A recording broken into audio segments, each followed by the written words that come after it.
Nakamada muna ni boss.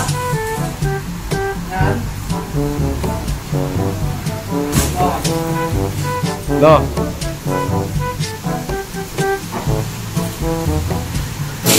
Kailangan kung may patak kung mataas, gamitin mo yung tuon. Para? Malakas ka, sabay gano'n. Yan.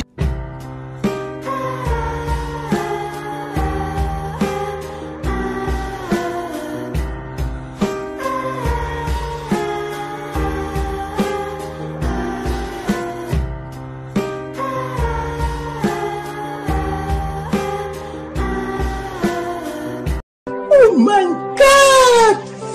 Wow! Pag may edad na ba? Once up. Once. Hiningal na oh. Hiningal na ba? Once up 10,000. Pag di mo na kaya, utos mo na lang. Natitirahin ni Kalakay. Tirahin ni Lakay. Ano ba? Ano? Ano ba? O, hindi ka lang ibig sabihin nun. Swerte mo. Ayan mga kamamid, yung gulong niya oh. Labas na yung ply, wala sa align. Kailangan na niyang palitan to. Alignment. Palitan na ni Kamori. Apat na gulong. Bawid.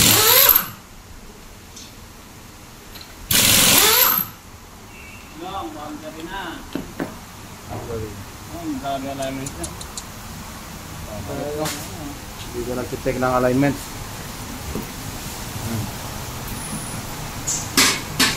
Nakailan na kayo? Walo.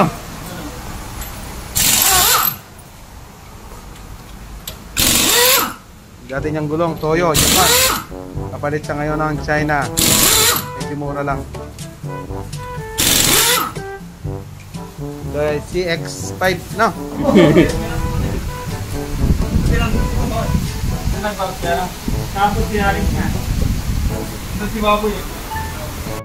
Yan, pasisingawin na niya, ha? Ni Kamomil.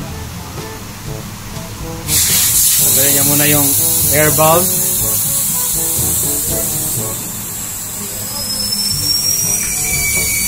Gamitan natin ng tire changer. Yan ang press. Natawag na press. Kaya nga eh. Bagong-bago pa. Muntik na sumabog eh.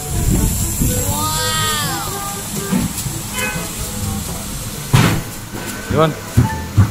Yung mga technique ng ano, tire changing. 15 years from RM7 Tires and Battery Center. Ha? Shout out sa'yo, boss. RM7. Shout out sa boss namin Matikas. Matikas. Rolando Lacanlale. Mabuhay po. Yan. Nalalagay na niya sa tawag niyan. Iipit na niya. Ang programang ito ay rated SPG. Striktong patnubay at gabay ng magulang ang kailangan. Maaaring may masiselang Papaikutan na niya. Yan yung tamang pagtanggal ng gulong. Yan.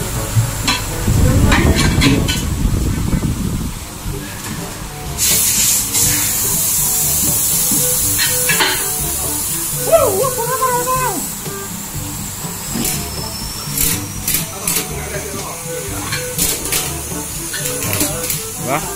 Bilis lang. Bilis lang yung tanggalan.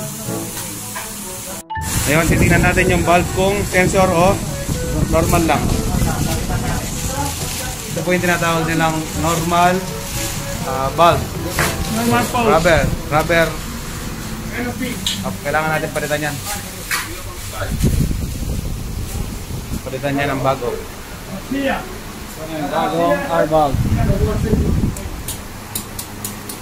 Kasi gato na yung sigurado yung ano niya, yung luma. Lalagay niya yan ng mapadulas. Anong nilagay mo, Kamomil? Yung special na tawag niyan? Papasok mo na lang sa loob. Sealer.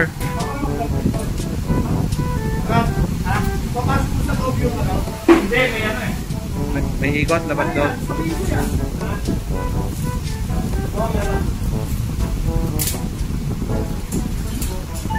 May outside, inside po siya. Tawanan mo ba? Nagkamali. Kaya yan.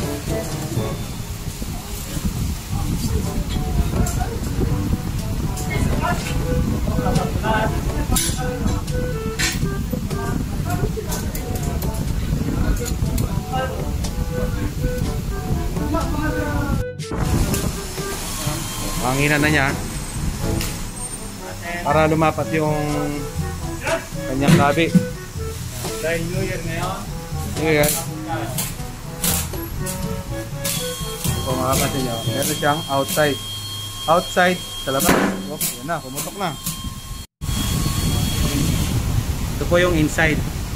Makapansin nyo, kailangan yan, meron talaga siyang Inside. inside and outside. Yung iba naman, wala. Mapapansin nyo na po yan sa kanyang design. Makikita siya. Yan yung inside, outside. Inside, outside. Pag nagkamali po kayo ng lagay niyang inside, outside, pwede siyang umingay. O pagka umuulan, pwede tumatalsik sa body yung tubig.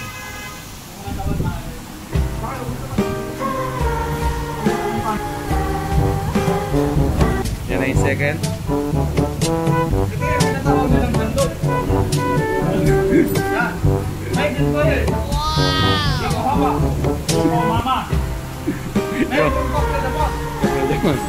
Tokyo Drift ha?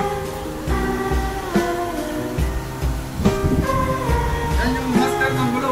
Si Master Putin. Kaya Mr. Coco. Coco hindi ang mahok.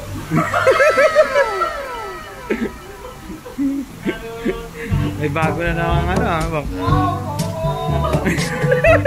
Pati mo mga kamog.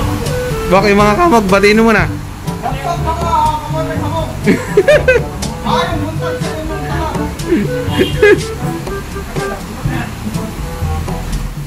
Tagal ko matagal, no? Gantay pa, 11 months pa eh. Bago-bagong taon eh.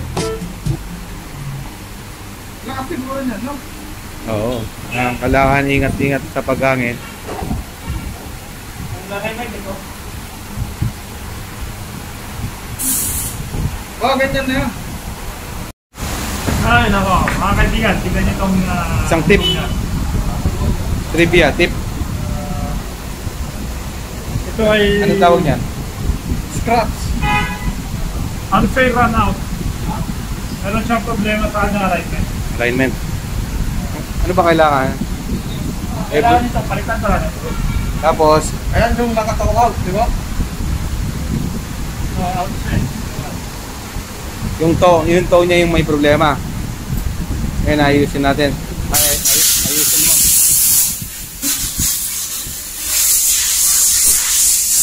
Para dito sa Saudi, every 15,000 dapat nire-recommend na magpa-check ng alignment. Kasi Alignment. yung kanilang Daanan, kaprod. kanilang daan dito ay kakaiba. Hindi para sa atin. Eh sa atin. Yung daan nila rito, U-turn, 3 km. So, ayun po. I-wheel balance natin. Pagkatapos natin ilagay yung gulong. Kailangan po natin siyang i-wheel balance para maging pantay yung kanyang takbo. Lahat po yung apat, babalance natin yan.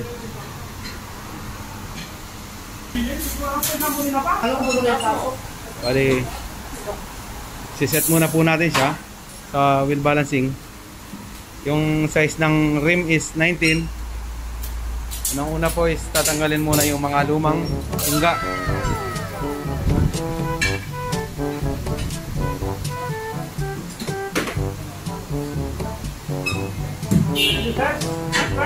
Ladies and gentlemen, lapis and ballpen. Po si Panyero. Panyerong Arabo. Arabo na buhok. Arambok.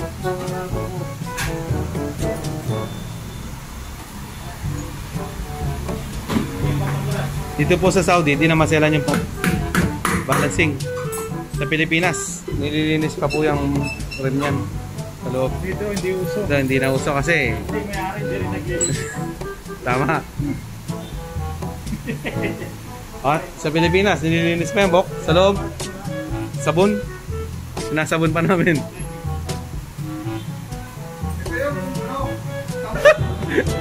Aray ko.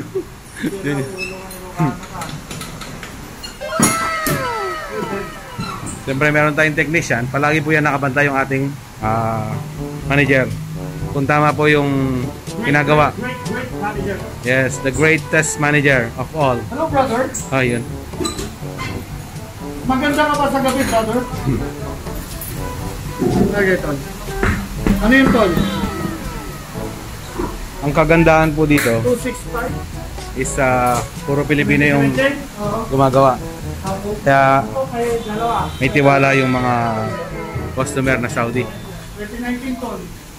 Kasi alam nila pag Pilipino, maingat.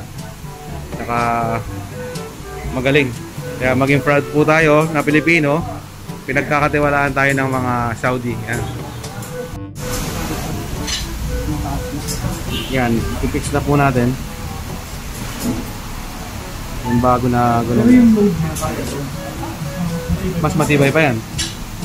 Pero kung hindi didikit yung load. Hindi. naman sila. Hindi. Meron yan, ganyan na lang. Pero ang angat ko kasi tignan natin mga namin si Boy Hamog. Batang Hamog. Para kasi ani kasi veteranong Ryan. Malapit na rin akong Pasawi. umuwi. Kaya kailangan natin itamana yung ating mga nalalaman sa mga batang hamog. Ang pag-uwi niya, hindi siya malulong sa pagiging batang hamog. You know? Hindi nila kaya namin takpan. Sila pag-pag-uwi pa,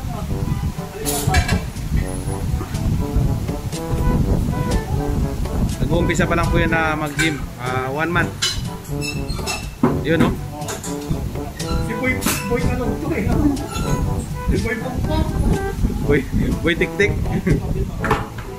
Dito.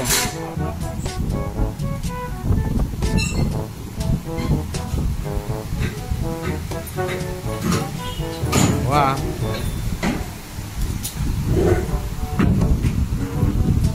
Yan natin siya ng pampadulas. Ako sa dito.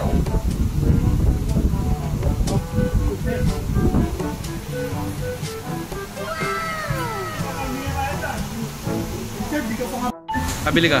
Tapos. kasi ito marami si Ryan. huwag na, nakakaya na kayo. Sige. Speedy na Brad. Speedy na. Kailan mga Kaya kapampangan? kayo, ano na yan, pa-exit na yan. Speedy na party. Kapampangan yan eh. Kano lang yun? Di bali ng gutom. Di bali ng gutom. Lumabas. Basta Richard, nakaporma. may yaya nga tayo, lahat tayo may pangangailangan. Try yung hot sauce, huwag mo kalimutan. Yung ano sa'yo, yung special. Baka gusto mong bilhin yung 1,000 pesos ko. Oo nga pa. Ang tama po paghigpit ng gulong. May tumawa dyan, Brad. Ah. Unahin po natin lagi sa baba. Pangalawa, Tapos, magiging dapat Kaya yung bilhin. hindi, tawag ko. maging balance. Hindi mo na kulang kung tayo. Start ako. Tapos, konti pihit. Lagatok. Sagad. Bali, cross ha? Tapos kunin po natin yung ating torque wrench. Torch, reins. Oo. Pero dito, hindi kami nagamit ng torque wrench. Kasi mga veterans. Kabisado na yung ano. Kabisado na yung... Ayun. I-align na po natin. Lalagay na yung mga sensor. Apat po yung sensor niya, kabilaan. Saan natin siyang ilagay. Ito yung kanyang mga sensor. para sa alignment.